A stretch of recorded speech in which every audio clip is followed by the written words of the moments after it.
Hello, ladies and gentlemen. My name is Decryption, and I hope you are well. In this last weekend, I took part in the Ludum Dare 58th Game Jam. It's been a while since I've done a Game Jam, but I thoroughly was looking forward to it. So the theme came out, Collector, and I jumped straight into it, planning, figuring out what to do, chatting with the community, figuring out what they were going to do, coming up with a game idea.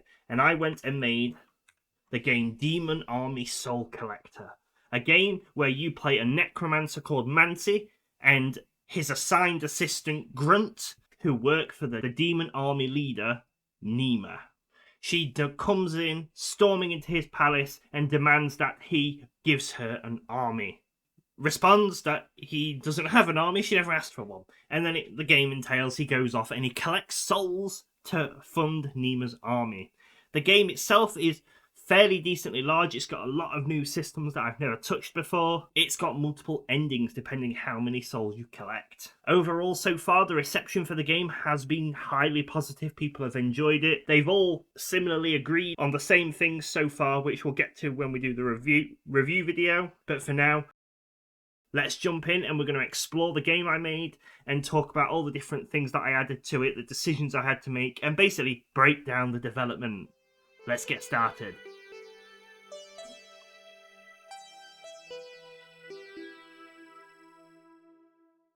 So if you've not played the game before, it starts with an intro as soon as you come in, which talks about Nima asking for the army, and then it introduces Grunt and Mancy. And when you start the game, it's a top-down clicking game, because I haven't done one of them since my first ever Unreal game. Since one of my first Unreal games, because all of these games have been first person, third person, so it's all the way back to child daycare battles. My first ever Unreal game, where it's a top-down game where you run around as a kid in Imagination Land, because why not? It's not real, Imagination Land. But yes, but this time was different because you had two characters. Honestly, this was the first decision I made from the very start, is controlling these characters. I wanted that built into the game before I did anything. So I didn't have my map, I didn't have the full story planned out. It was, I want to control the characters top down and give them commands. It was quite revolutionary actually, because I'm normally used to working like most people. You have a character, you tell them to walk forwards, backwards, left, right, you tell them to interact with something great. If you switch characters, you do the same thing.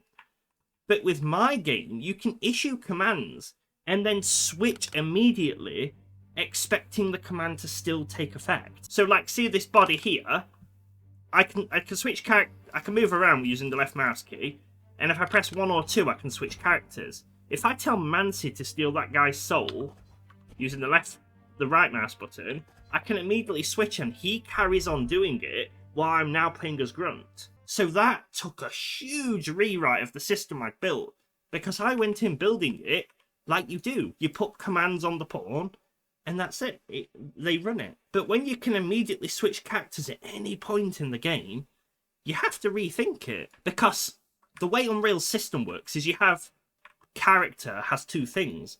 A character, a person in the world, and a controller.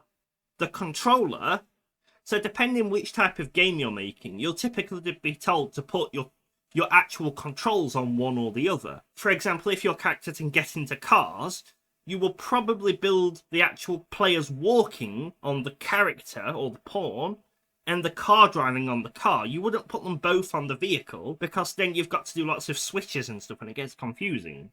But in this case, couldn't really tell them what to do, because if I controlled this pawn, I'd have to duplicate all the code for this pawn.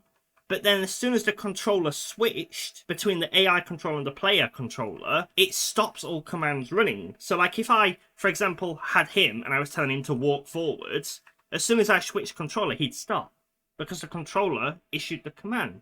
But at least that's the way I built it. So the way I had to fix this was actually neither of these on my character. My character is a floating camera. So yeah, I've actually technically got 3 characters. My main pawn is a top-down camera. That's all it is. It is just a camera with a spring arm. And then my controller tells this where to go, and this pretty much only does one thing, which is follow the actor. That's it. So it gets the active character and then moves the camera to it, and then everything else the player controller, controls. And these are just permanently AI controller based. So what this allows me to do is switch seamlessly between them, issue a command, that command will execute because the controller's never changing, and all my player is a camera that doesn't do anything. So as I move around, the camera will just follow it with a slight delay. That's it. Each click is from the player controller telling the AI controller to do something. I can't stack commands because I didn't build that option in, and I don't really need to. But I can tell them to come and say, steal the soul from that tube, switch back to Grunt, and he can go and destroy someone. Whereas you can see my souls have gone up, and this guy's finished his job. So that was really the biggest aspect of it from the start, is figuring that logic out. Originally I had it that I'd tell one of them to walk somewhere, I'd switch characters, because the controller, which handles the movement, was issuing the command, when I switched characters and the player controller was removed from them, it'd stop moving. And in some cases, the velocity wouldn't fully change, so he'd just be sat jogging on the spot, which looked really weird. I absolutely enjoyed doing it, but it's something so abstract and alien to me, because every game I've done, even with multiple characters, I've never needed the ability to seamlessly swap and let them continue on. But this is absolutely fantastic news, because it means if I ever do an RTS game like Command & Conquer, StarCraft, something like that, I'm going to need the exact same logic here. But I'll almost store the commands as an array instead, because on those games, you can say, right, you go here, now go here, then attack this, then go here. And he will just run off and do that idly. So that's what I've kind of done here, is I've issued a command, but in my game, you can only issue singular commands. So yeah, that's that bit done. For the most part, it is just Unreal's top-down template, but I've just shifted it all around in the new 5.6 version. So I can just tell him where to go. The Unreal's one, you have to click and hold for some reason to make him move.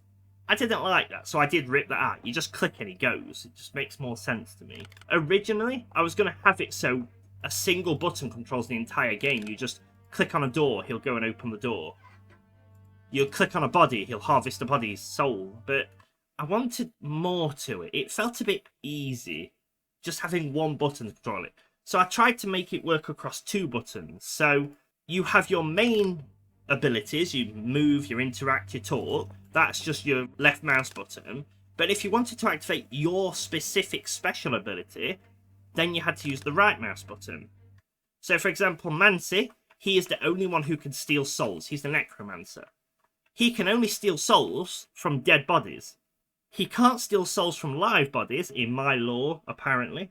Ignore Shang Tsung stealing souls out of live people. He can only do it on dead people. So I had to build that logic in, but that's his special ability. Grunt, the way I've described his character, is he only likes playing with live things.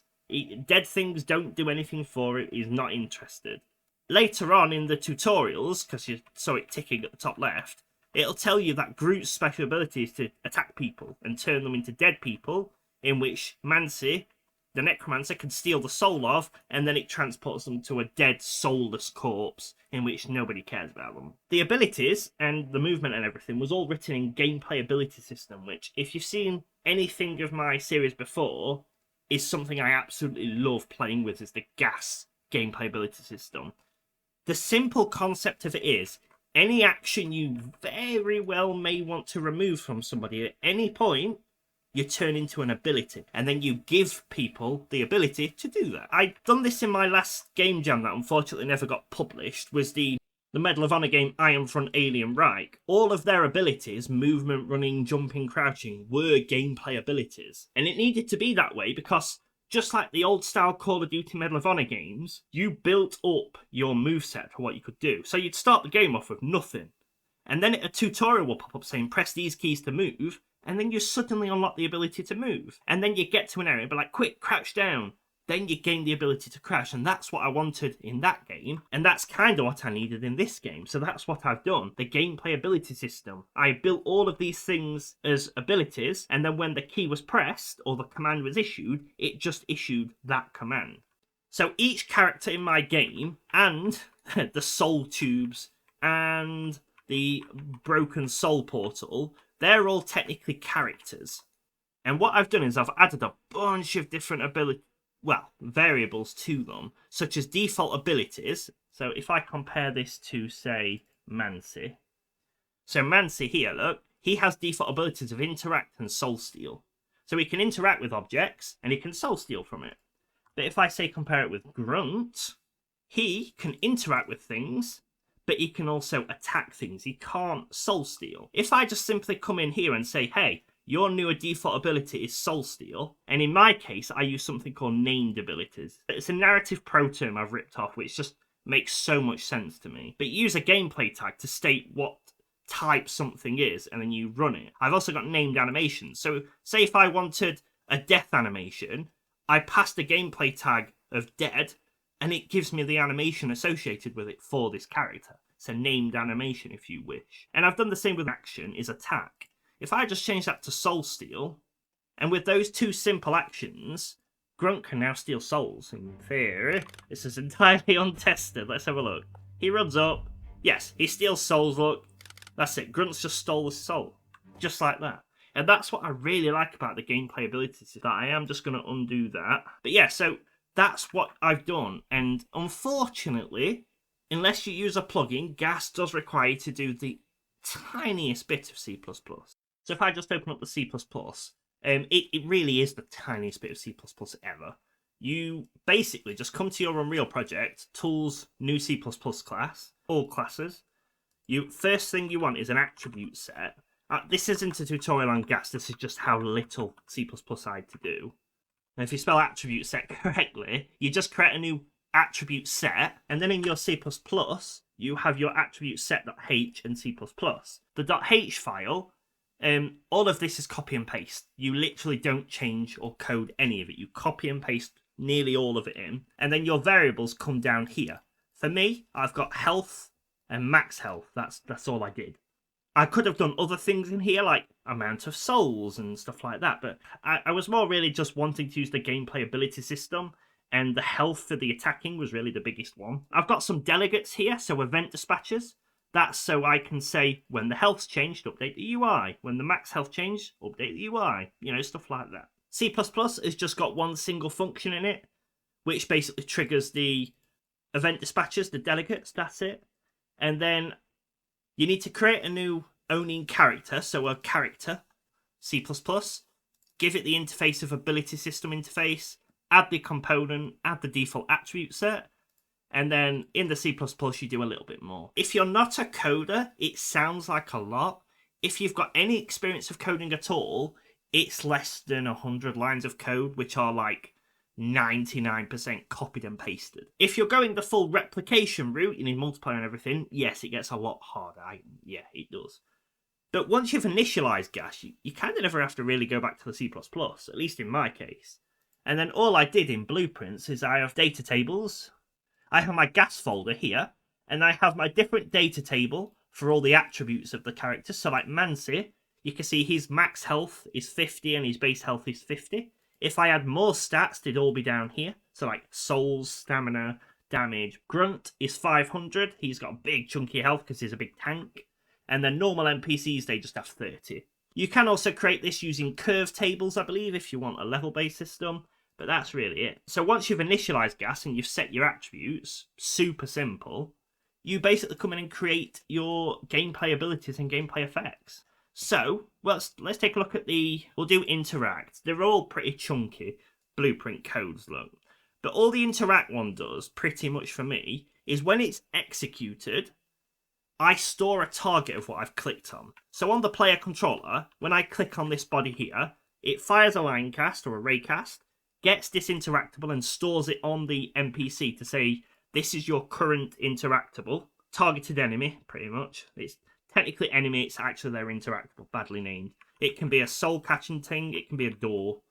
And then all it does is trigger the interactability, re-gets the location under the cursor in case it's changed. Because I found it that if I was very quick and clicked off something and moved and clicked somewhere else, it'd go the wrong way. Then it checks if it's got an interface of interactable, because that's what I set up. Gets the active character, and this is the key thing. I don't just assume the owner of this ability system is the person running it. I don't know why I didn't do it that way, because now I'm saying it makes a lot of sense. But I basically get the active character that should be doing it from the player controller. The only problem with doing it this way is the AI can't run this. So if I have had more time, the plan was that as you speak to somebody and tell them they can run home, they will unlock doors and leave themselves. I was just going to reuse this interact ability because that's the point of it. You assign it to a character and they can use it. It's all self-containing. So I would have run into a minor issue with that. But that aside, I get the active character, is it Grunt or Mancy? Then I check if the actor we're trying to go to, is it interactable? Is it busy? Is it damaged? Is it broken? Is it dead? You know, anything like that. All the while, if any of these are false, I'm ending the ability. And then I come in, I get the interact type, and then I check if that character can do it. The interact type is, I believe, is it heavy interact or a soft interact, which is something I built into the game. I wanted to highlight on it more, but I didn't. This guy is a heavy interact, he's heavy-handed, which you can see, which is something that made me absolutely laugh. If I send them both down here... Get away from the body. Yeah, I couldn't get RVO avoidance to work, so they run into NPCs. If I tell him to open this door, he just touches the door, that's it. Bad animation, but that's what he does. If I tell him to close it, he closes it. Perfect. Yeah? Go and stand over there. If I tell Grunt to do it, though, he's heavy-handed. Watch how he opens this door. Boom. I still love that. It's so good. But yes, every single door he will break. So that's how I determine whether a door is interactable or not. Okay? And it goes different ways every time. Yeah, so good. But that's what the interaction type is. Is it a soft or light interaction? And then after that, I basically get the point he needs to go to, so the interaction point. For people, if I click on, it's there, he needs to stand there to talk to. A door, it needs to stand here to talk to. And it was basically so I could rotate these any way I want to, and then just move the interaction point to where it needs to be. And you can see all of these are rotated in different ways, but they're all accessible from the same location. And then it basically casts them to a top-down character, which is everyone's main point, gets their current team, so I can't tell Grunt to attack Mancy, for example, I don't want that, and then bind to their on movement complete, which is their AI I set up, so when they move to somewhere, it reports back when it's completed, holds the interactable, so basically grabs this gate and says, I'm using this now, and if I quickly switch to Mancy and say, right, now you come and get it, it will reject it, because it's already being held. It'll move him to the location, play some fancy effects to spawn it. If I cancel the movement, that's something else. If I tell them to go somewhere, the command's been issued. If I click somewhere else, they're going to try and run both commands at once. We can't do that because it'll send two individual commands. So I cancel the existing command and then let the other one continue. And that's pretty much it. Once they arrive, it then poorly tries to line them up and then sets it to locked so they can't do anything. I can no longer interact with that character. So if a character's walking from over there to this gate, they're free to be used or attacked. As soon as I tell them to do something, they're locked. AI will ignore it, movement inputs will be ignored, everything was built in to ignore specific tags. And then they interact with it, which is a generic interact. And then once it's finished, I destroy it and call end ability. We're done. End ability just cleans itself up a bit by removing everything, removing the event dispatchers, stuff like that. The interactables are per thing. So if you interact with this is a custom character. I've overridden the custom interactions to steal the souls from it. Whereas the door, for example, has also got the interface on it, but handles opening and closing itself. The only difference is I say or not whether it's heavy open and I smash it against the floor or I softly open it. So that's why I really like the gameplay ability system, because that one generic ability here, whilst fairly decent in size, means I can interact with anything in my game as long as they have the interface interactable. That's it. So doors, lanterns, soul stealing, people, everything is all set up. If I need it to be interactable, is set to be interactable, which is really cool. And the same thing with the attack. That's the same thing with the soul steal. It does all the checks it needs to make sure 100% this ability can run. It then moves them to the ability and then runs the logic. So in this case, the attack is actually a state tree. So I'm using AI state trees inside an ability by telling them to start using it. And in this case, the enemy attack, it runs to them, locks the player so they can't change it after attacking, attacks, unlocks the player, and then delays. So the reason I've done it this way is this attack is a single attack, you know, whoosh, that's it, done. Then it unlocks them again. And that is because I found if I didn't have the lock and the character was in the middle of the attack animation, if I'd have told them to walk somewhere, they'd be doing that thing you see on all the basic games where they're attacking and moving at the exact same time, so it looks really dodgy. Whereas locking them attack unlock means they can't move until the attack's finished. But yes, that's the gas system I've built into it. It's honestly, if your game has any type of thing where you need to disable movements at some points, multiple points, or you have skills you can upgrade, put the time in, learn a bit of gas. It does make it so much easier if you don't need it to be replicated on multiplayer. I'm not going to sit there and say it's easier. It's a lot easier in single player, but it's worth learning it because it's so easy just to have these generic abilities that you can attach to anything.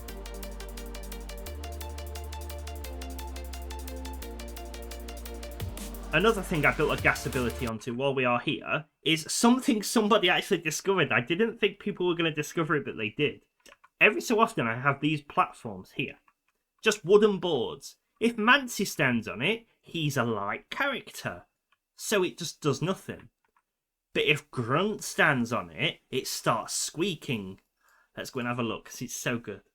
I'm really happy somebody found that as well. Because I didn't think anybody was going to see it, and I spent a couple of hours doing it right at the end of the game jam. I think it was like an hour or two before the game jam ended. I still love that door opening. But yes, can I disable the background music? Let's have a look. Yeah, there we go. Right, if he comes and stands over here, you hear it squeaking, and it'll squeak again, and then that's it. He's dead. He's fallen down, which I absolutely love. And he's gone.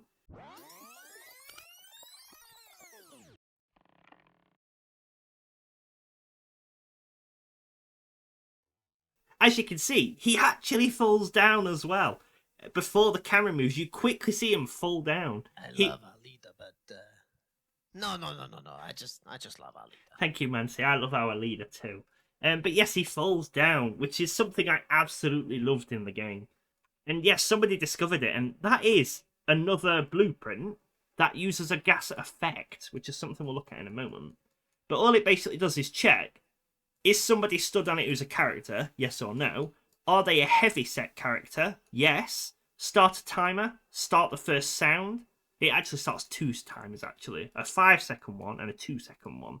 Then it'll play the first creak sound. After the 2.5 seconds, it'll play another sound, so more imminent. It's like, something's happening. And after 5 seconds, that's it. You've lost it. It marks the trap as dead, plays the final breaking sound, and then basically it marks the character in a state of stuck. So they're, trapped, if you wish. An explosion plays, which is what them falling down. And then it basically disables the collision on the actor and makes them fall down. That's pretty much it. Super simple. The gameplay effect is something that I didn't talk about before. And this really only applies to attacking. So you can see it's got a grunt damage as well. The reason we set up an attribute system in C++, mainly because you have to do it in C++, effects is how you change these properties in here. No matter how many you've got, you use a gameplay effect to change them. So in here, I've got a super basic one called full damage, which is when Grunt or a heavyset person has fallen down here, they apply full damage. And all I've said is add a modifier to their health, and I want to add -1,000 to it. So basically just kill them, that's it. That's the effect, really. And you build tons of them in. Any framework that uses gas, like Narrative Pro, for example, has these set up for like pistol damage, and will have a curve table to go off and get your current level, get your stats with a weapon, all that other stuff, and choose your damage based on that. So you can be really flexible with it. You can add a bunch of tags to it as well, like here I've said. You can only apply this effect if the target we're applying the effect to, so in this case I'm applying it to Grunt, must not have the tags of dead or dead soul collected. I could also add must have tags of stuck, technically. So I say only characters with the tag of stuck, which Grunt will be stuck at this point, is trapped, and they must not be dead already, apply 1,000 damage to it. And that's it. You've got other things like duration and infinite. So infinite would be contracted a vampire curse, that's it, you're a vampire now, and you change the base stat of is vampire to true or something. Or duration, if you've got an area of effect like poison, and that's effects. And all you do is grab the ability system component and then apply it to it. Something that confused me that I'll clear up now for people is if you apply an effect, you've got different ones here. I'll break it down. So self and target. Self is the ability system component you're passing into it. So actor on top is Grunt. I'm getting his ability component, so I'm applying the effect to self, which is him. To target is you pass another ability system component in. So this is useful if you have things like burning damage, but you want to know who applied the burning damage, because then you've got source and target. So if I open up the effect again, source must have, not have, query match, target, blah, blah, blah. In mine, the source is going to be useless because I've not given it a source. It's the same thing as target. And then the other thing you've got is the apply gameplay effect by spec. And this is where you basically drag off and make it, and you can pass in what ability, what level it is, and stuff like that. So if you build your effect to, say, with a curve table, so at level 1 it does 1,000, at level 2 it does 2,000, level 3 it does 5,000, you can pass in the level of the character so it applies the relevant scaling damage. But that's pretty much that, really. I'm glad somebody found that because that's really cool. All the UI is just standard, well, really, Unreal widgets and common UI. Open that door, Mancy. The minimap is narrative navigator. I decided to use that for this tool. Some of you who have been long-time viewers of the channel, I'm just going to tell him to attack that person a minute. There you go. Well, might have noticed that I've not used narrative interaction when I normally would. And the current version of narrative interaction doesn't work when you're issuing commands to an AI. It's only for the player. In Narrative Pro, they have upgraded it so you can use it now, and we need to bring that back into the modular version. Since it only works if the player activates it, I can't tell the AI to do things, which is what I needed because they're AI. So I built my own interaction system using a couple of interfaces and line trace and, dead simple basic version. But the thing I wanted to highlight on here, because I love it, if I tell Manny to steal her soul, it applies the effect and then it switches the mesh out. Such a simple little effect, but that mesh switch and the glitchingness apparently just really adds to the aesthetic of the game. What else have we got to cover in the game? Because it's 72 hours, it's not a lot of time to build games. The question marks, they were literally just there to say whether or not you can interact with something. Because I found playing it, I was looking around going, well, how do I know I can't play with that box, or that fire pit, or that key? So I added a question mark above it, and all the people, including the monk down here, have got question marks on it. Hidden things, like the soul tubes, haven't, which I was umming and ahhing about. I didn't want to give it away, but yeah. Nobody's actually complained about that so far, ironically. I thought they would have. The doors I've covered with a tutorial, so here you've got a little tutorial that tells you click on doors to activate them.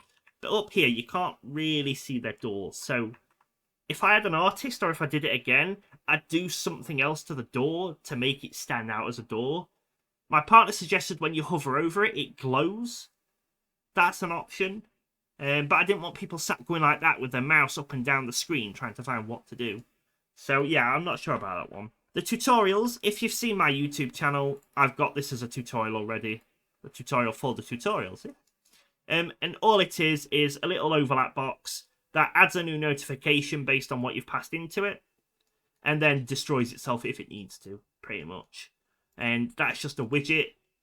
But in here, I've got notification items, so you can see it tells it what to do, pretty much. Super simple, that one. I'm trying to think what else there is. The background music just plays on a loop. That's nothing special. The exiting, so when you finish the level, the tutorial tells you to come up to the stairs and exit the level. So I can come up here and he'll disappear. When the tutorials fade away, I actually added a tutorial here that stays there forever. Yeah, you'll see if a character's dead, stuck or anything, it'll error. Go up tutorials. There we go. Nope. It's telling me Manson exited the jail. You're not supposed to go out straight away. So if I come up here now, it'll say, you are about to exit the jail. If I walk up again, it will then exit the jail and move to the next scene. Pretty much. So that's a super basic one. What else is there? Have I done anything else? The soul stealing. Each character just has a variable on them of soul amount, so everybody has 1. The soul tubes are a type of character. They have 20 on, so you can get that, and that helps towards the ending. There's a creature here. There's a dead guy there.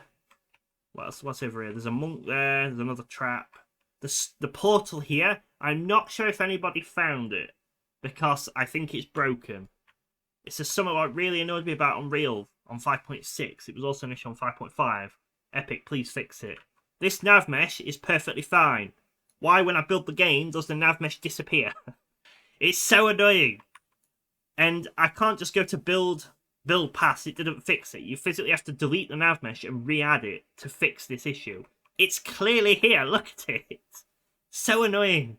I had to do that a couple of times during the game where I'd expand the world and I just physically couldn't get to it. Look. Yeah, it's fine. But that, it just steals it, the portal shrinks down, and then you get 100,000 souls. That's pretty much the main gameplay. I was going to get these traps up and running. I ran out of time, so unfortunately I couldn't. I wanted more to the game as well. Like, one big thing that I unfortunately couldn't get is the entire story revolves around you going to this jail to get souls, but it's been overridden by goblins and demons. And those goblins and demons were going to run and attack you at random points. So, like, they'd be stood here, and as you got closer, they'd run up. Mancy can't attack, so he'd have to run away, but Grunt can defend him. So he'd have to stand there and get up and attack the people. If Grunt died, then Mancy would be screwed. He can only do what he can do. Whereas if Mancy died, Grunt can't take any souls, so he'd just have to give up anyway. But that's the dynamic I wanted, where you'd be clicking round, you'd see a bad guy, you'd click quickly away with Mancy, you'd switch to Grunt, tell Grunt to attack, Grunt would sit attacking these goblins, the goblins would be attacking him, maybe a goblin would sneak around and go for Mancy, you'd have to quickly switch to Grunt, come back, attack that goblin. That's what I wanted. By day 1, I'd got the movement system, the interaction system done. By day 2, I'd got the map done and the killing done, the attacking. Day 3 was polishing, bug fixing, and, general making the game work. I just ran out of time. But 72 hours. I think I've done quite a lot for 72 hours, so I'm not too fussed. But yeah, so that's really pretty much it. You'll notice that the map isn't just a copied and pasted one. I did try to customize it as best I can. It's something I was talking about with another developer at the start of the jam. Is like, what are you allowed to do and not do?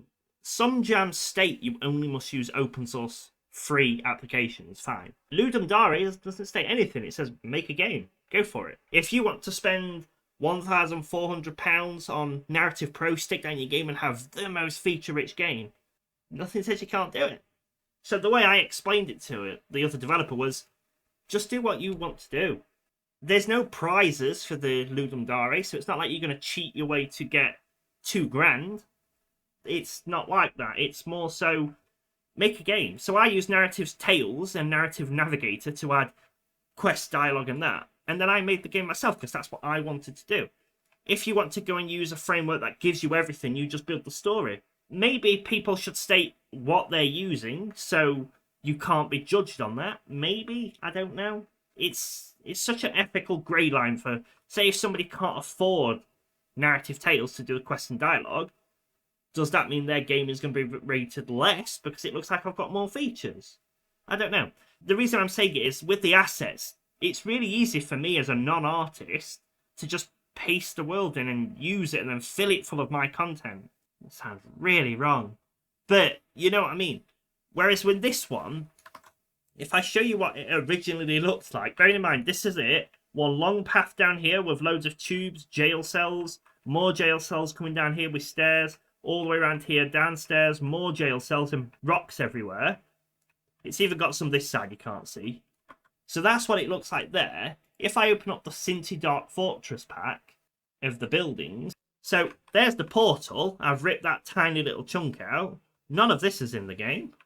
You've got the stairs here, which none of this is here. You've got a couple of tubes here, but it's a very, very small room. You've got the jail door this side. I've moved it around here for ease sake. 2 of these. This then curves around here, which I haven't got. Mine goes straight on. And then this comes down some more stairs, which is this part here. I've kind of got this in, but it's massively changed. Oh, there's a door there, look. Ooh, I never knew that. That's pretty cool. But yeah, so you come down. There's some more bits around here, which I've got. I haven't got any of this in here. That's all warded off because that's where that creature is. And then yeah, I've pretty much just modified it heavily. So jumping back to this, you can see heavily, heavily modified. Yeah, if I spent modelling all of this, I'd not have a tenth of the features I'd have in here at all. Because it takes so long to modify it. But this is why you team up, isn't it? You team up with people who can do the artwork and they'll make the artwork and you do the code and join it together. For me, I like using Synty assets. I'd be happy to hire a world builder, well, you know, team up with a world builder, give them the Synty assets and say, go, make us an epic world. But yeah, as you can see, I have heavily modified it. It's still some resemblance to the basic one, but I'd say it's enough that I'm at least happy with it. That's pretty much it. The intro and outros, they're very, very basic. Let's just jump into the intro. So the intro is just a world that I've copied in. I believe this is just a random room and I've destroyed everything around it. Look, you can't even see all that up there. I probably should have got rid of it. But it's just a random room. I've placed the characters in. And all I do is have a basic controller where I just start dialogue. There's Nima, our Lord and Saviour. Everybody praise Nima. The dialogue plays. After the dialogue finishes, it opens the top-down level. Or you can go to the All Dead menu, which is a different room-ish. They're up here, where they're just talking again. You'll notice Grunt is in the floor. That is because he is so big that he actually doesn't fit in properly. I could have moved the ceiling up, actually. Never mind. But yes, he's down there, and that's where they talk. The dialogue for it, to handle the different endings, basically goes off by how many souls you've got. So if you play the game and you die immediately or you exit, they scream, well, she asks where is my army, and she'll just scream at you because you haven't got any souls. And all that has is just a check to say how many souls do you have. If you've got exactly 2, which I believe is the 2 dead guys, so if you don't steal any soul portals or kill anybody, you can get exactly 2. Then it says 2, 2. How am I supposed to take over the world with an army of 2? Ah! If you get less than 10, which is you kill every person, every dead creature, that's exactly how many you get. You get less than 10. You might have a tough time. 10. These better be the best 10 warriors in the world. 100 is how many you get if you steal all of the containers, which each have 20 and there's 5, so that gives you 100. But I think it's set to something like 110. Yeah, 110. So you may also get them as well. So if it's less than 110, it runs this one. And it's 8 billion, you moronic half-elf. I had fun voicing Nima. If you didn't know, this is my voice. About 8 billion, you moronic half-elf, Mancy. Yeah, my microphone's not great. I really need to upgrade that. But yeah. And then 100,000 is if you just get over 100,000. So that's if you get... The portal gives you 100,000 outright, and you get the 100, and you get the 110, and she's like, yes, we will conquer the realm. But yes, that is pretty much my game. Demon Army Soul Collector. But that's the game. I've got different dialogues for everybody. Big thank you to all the voice actors who helped me with this. Their voices are absolutely being loved by everybody who plays it. Everybody comments on the voices with how good they are. And that's Craig from Envision Community. He's a YouTuber who does game reviews. And Lemon Drizzle from LemmyU, who has done many voices for us before, and it's always greatly appreciated. But people absolutely love the voices. I can't wait to send over the reviews to those chaps. We also have one more, which is Sea Dog. That is my partner's 9-year-old son. He voiced Grunt. Because Grunt doesn't have lines, he has grunts, ironically, which is quite entertaining. So we planned it all out on what voices to do. So if I find Grunt, you can see all his different grunts. This is his attack sounds. When he's damaged, which I unfortunately didn't manage to get in. When he dies. When he's bored. Yeah. It's great. I just got him to record it and then pitched the voice down. The only other thing that I don't think many people may have discovered or figured out just yet is I built a system in where the 2 characters will talk to each other if nothing's going off. is the characters are actually set up in a way where they can talk to each other. What I do is, depending who the active character is, I set a timer, and this timer ticks down like every 20 seconds. If no command has been issued, no movement's been issued, no attack, it will play dialogue. If any command has been done, it will reset the timer back to idle. But if they're in range of each other, they've got dialogue to say when in close range. But if they're far away, they've got other dialogue. So when this guy was all the way over here and said, "I love my leader," it's because Grunt was far away, so he's just talking to himself. But if they're in close range to each other, let's just start the game. So if I just stand them next to each other now and just wait, they'll eventually talk to each other because they're in close range. See, that one glitched out slightly. But he actually said, "So Grunt, how long have you served our glorious master?" And then Grunt goes, "Arr," and he goes, "Ho, that long, eh?" But yeah, they've got loads of dialogue, and I bet whenever I ask a voice actor to do something, paid or free, I give them free reign as long as they follow the gist of the story, because I feel that works so much better. Like, if you spend time voicing a character, you kind of start to learn what the character likes. You see this on behind the scenes of movies and TV shows where the director tells somebody, "Hey, go do this," and they're like, "I don't think my character would do that." And he explains it. Sometimes the director goes, "Nope, you're doing it." Other times they will go, "You're absolutely right, roll with it." Because you get into the mindset of the character. So like you see here on Mancy, called Character 1, he's got the ones here, then he's got his alone ones here, and then you've also got ones if you click on an enemy you can't attack, or can't soul steal from. And same with Grunt, he's got some here, look. Got a bunch of different ones. There's somewhere a joke one as well about a cannibal and a clown, which is hilarious. I didn't even ask for that one, but it's so good. Lemon Drizzle just dropped that one for us. So yes, you want to hear a joke? Hey Grunt, do you want to hear a joke? And then Grunt will reply, or whatever he does. And then number 18, this is the joke. Two cannibals are eating a clown. And one of them turns to the other and says, "Hey, does this taste funny to you?" It's such a good line. And that was not in the writing at all. The voice actors ad-libbed that one and went for it. And I was like, this is fantastic. But yes, that is pretty much the game.